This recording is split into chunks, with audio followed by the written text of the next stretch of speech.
আমাদের জীবনের সুখ দুঃখ, আশা হতাশা, আনন্দ বেদনা সবকিছু কাদের সামনে প্রকাশ করা উচিত? আমরা প্রায়ই ভুল করি, মানুষের সামনে আবেগ দেখাই, মানুষের কাছে আশা করি যে তারা আমাদের কষ্ট বুঝবে, আমাদের সমস্যার সমাধান করে দেবে। কিন্তু আসলেই কি কেউ আপনার অন্তরের গভীর যন্ত্রণা বুঝতে পারে? মানুষ হয়তো সাময়িকভাবে সহানুভূতি দেখাবে, দুটি সান্ত্বনার কথা বলবে, কিন্তু আপনার মনের বেদনার প্রকৃত অর্থ একমাত্র আপনার রবই জানেন। তিনি সেই স্রষ্টা যিনি আপনার ঘাড়ের শিরার চেয়েও নিকটবর্তী। তাই আপনার চোখের পানি, আপনার মনের দুঃখ, আপনার হতাশা সবকিছু তার কাছে উজাড় করে দিন। দুনিয়ার কাউকে আবেগ দেখিয়ে কোনো লাভ নেই, বরং মহান আল্লাহর কাছে আবেগ প্রকাশই আপনার জন্য আসল শান্তি ও সমাধানের পথ। ইতিহাসে আমরা দেখি সাহাবীগণ নামাজ পড়তেন শুধু আল্লাহর সন্তুষ্টির জন্য, আর নামাজ শেষে আল্লাহর কাছে ক্ষমা চাইতেন এই ভেবে যে হয়তো নামাজ যথাযথভাবে হয়নি। এটাই আমাদের শেখা উচিত, আমাদের ইবাদত, আমাদের আবেগ সবকিছু শুধু আল্লাহর জন্য হবে।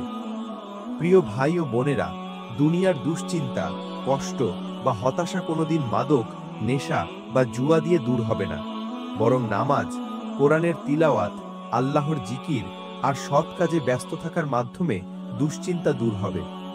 পবিত্র কোরআনে আল্লাহ তাআলা বলেন, তোমরা আমাকে ডাকো, আমি তোমাদের ডাকে সাড়া দেব।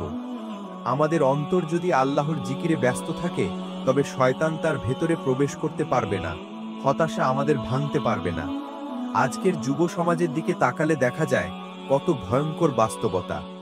নেশা, জুয়া, বাজে কন্টেন্ট, সোশ্যাল মিডিয়ার আসক্তি, এগুলো আসলে জীবনে বরকত আনে না, বরং ধ্বংসের দিকে ঠেলে দেয়। অথচ যৌবন হলো অমূল্য সম্পদ, একবার হারিয়ে গেলে আর ফিরে পাওয়া যায় না।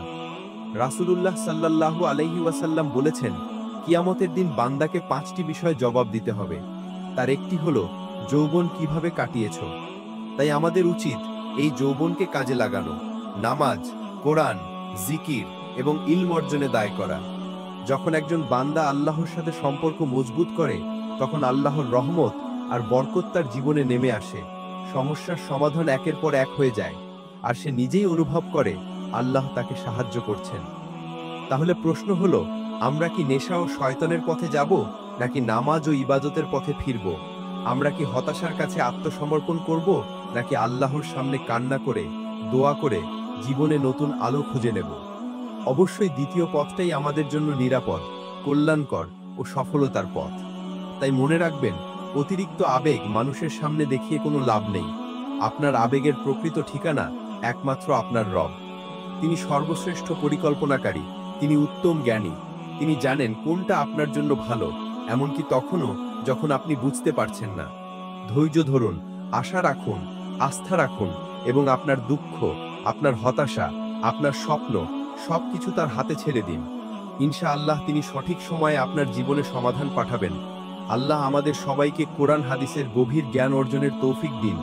নামাজে স্থিরতা দান করুন, সমস্ত হারাম ও খারাপ জিনিস থেকে বাঁচিয়ে রাখুন এবং সঠিক পথে অটল রাখুন। আমিন।